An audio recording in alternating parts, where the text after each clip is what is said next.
Agora... E China tá lançando foguete também, colocando satélite que nem louco, né? Imagina se... E por isso que eles estão correndo na parte tecnológica, porque eles entenderam que o próximo salto deles não vai vir deles terem mão de obra abundante, sobrando. Primeiro porque a China tem um problema demográfico, e ninguém sabe disso. Vai faltar pessoas na China. Sério? Como assim? Essa é uma questão geopolítica, Vilela, e é muito interessante. Vai faltar? Você tem a questão da taxa de fertilidade. A taxa de fertilidade, o número mágico é 2,1. Qualquer coisa abaixo de uma taxa de fertilidade de 2,1, a população está diminuindo. Tá ficando velha. Ela está diminuindo. Taxa de fertilidade, é quantos nascem. Aqui no Brasil, estamos em quanto? Agora, nós estamos quase chegando no equilíbrio, assim, se já não caímos, eu não lembro de cabeça. Mas eu lembro que para 2030, a gente vai estar abaixo dos 2,1. Mas ainda é uma taxa ok. A China, ela está 1,6, 1,7. Ou seja, a população vai começar a encolher. Qual o problema do encolhimento? Você vai falar, não, eles têm muita gente, tem que encolher. Só que você não... Quem que compra? Quem que consome? Quem que faz a economia girar? Os jovens. Ele que quer ter uma casa, quer casar. Quer o aparelho novo. Isso, ele que move. E essa base jovem, ela precisa sustentar aquelas pessoas que estão aposentadas. E se você tem uma população muito velha que não trabalha mais e não se tem mais filhos... Você vai criar um problema, um déficit previdenciário de aposentadoria, o consumo, mão de obra vai acabar. Por quê? Vai parar de ter gente para trabalhar. Mas foi eles que quiseram isso, limitando o número de filhos? Foi, só que isso causou um problema. Por quê? Porque eles não conseguiram reverter, não reverteram a política a tempo. Eles criaram a política do filho único, só podia ter um filho. E eles fizeram isso por causa da superpopulação. Isso. Com medo de continuar crescendo. Só que agora eles têm um problema inverso. E durante esse período de crescimento absurdo da China, teve um boom demográfico, um bônus demográfico, que a gente chama, que é justamente um momento de uma parte da população muito grande ser ativa, produtiva, e uma parte ser muito jovem, uma parte pequena ser uma parte jovem ser muito pequena, que não trabalha, e a parte idosa também ser muito pequena. Então, é um cenário demográfico perfeito para você explodir de crescer. Agora eles vão viver um cenário inverso. Nenhum país ficou tão velho, com uma população tão grande, no nível de riqueza que a China tem, ou no nível de pobreza, ou no nível de desenvolvimento da China. Países como o Japão, Estados Unidos com populações maiores, eles eram bem mais ricos quando eles chegaram no nível de envelhecimento que a China está chegando agora. Então, quer dizer... Chegou um pouco antes, então, do que eles estavam planejando. Isso vai ser um problema. A política do filho único causou um desequilíbrio entre homens e mulheres. A quantidade de homens que você tem é muito maior do que de mulheres. Porque tem uma questão cultural na China, que é uma sociedade patriarcal, tal. A importância é pro filho homem. Então, se você só pode ter um filho, o que você quer? O herdeiro homem. Então, as mulheres ficavam grávidas, descobriam que era uma filha mulher. Elas abortavam e tinha um homem. Só podia ter um filho, eu vou escolher. E todo mundo ficou nessa. Causou um desequilíbrio. Chegou momentos que tinha para cada 130 homens, 100 mulheres. Ou para cada 100 mulheres tinha 130 homens. Então, vai faltar mulheres para os chineses.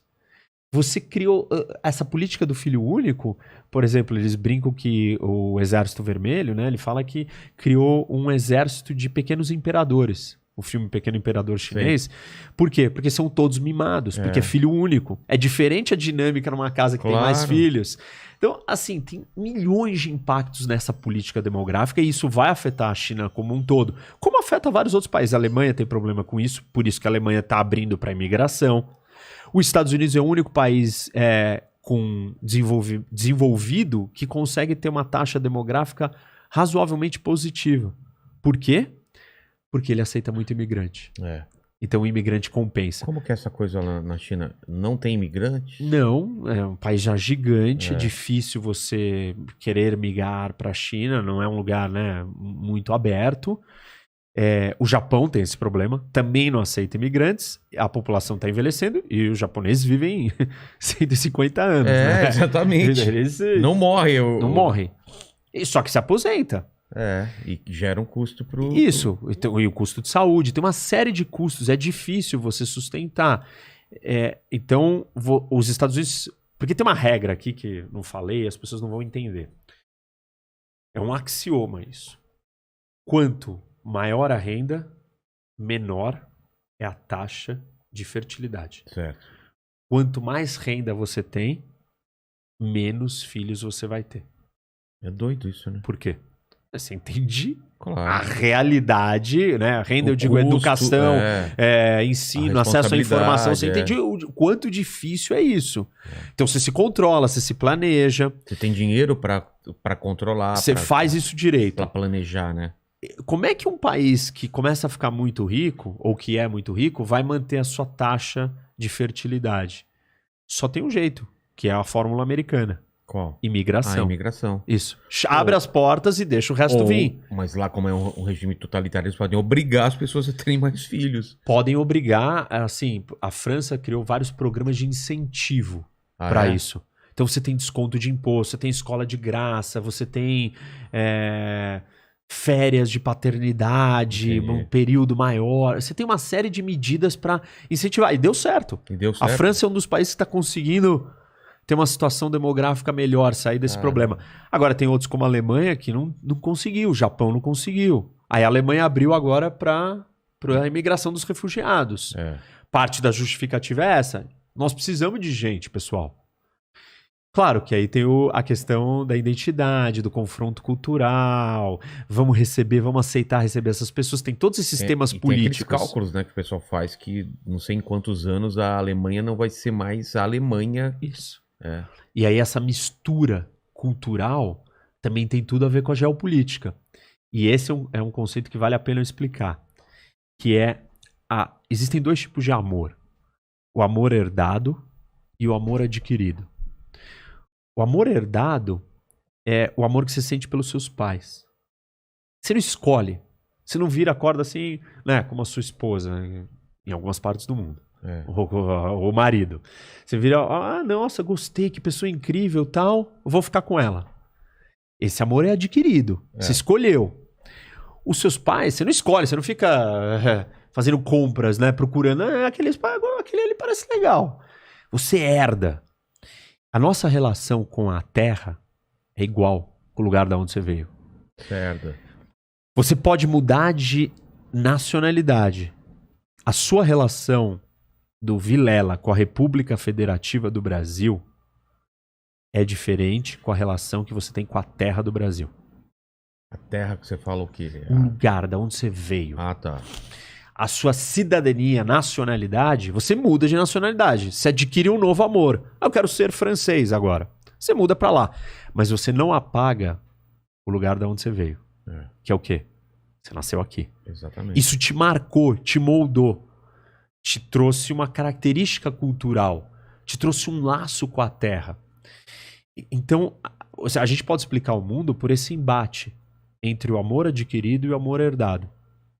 Uma boa parte do mundo está presa no amor herdado. Por exemplo, se na Índia você não escolhe com quem você casa, quem escolhe por você? Sua família, que você herdou. Exatamente. Na Alemanha, você aceita um imigrante sírio. Se você aceitar, você está privilegiando o amor adquirido. Se você falar, não, eu não aceito, eles não têm nada a ver com a gente. Eu não estou dizendo que é legítimo, eu não estou julgando certo ou errado, só estou descrevendo como que acontece.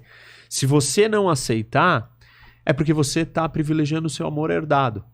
Você fala, não, aqui nessa terra é quem é daqui.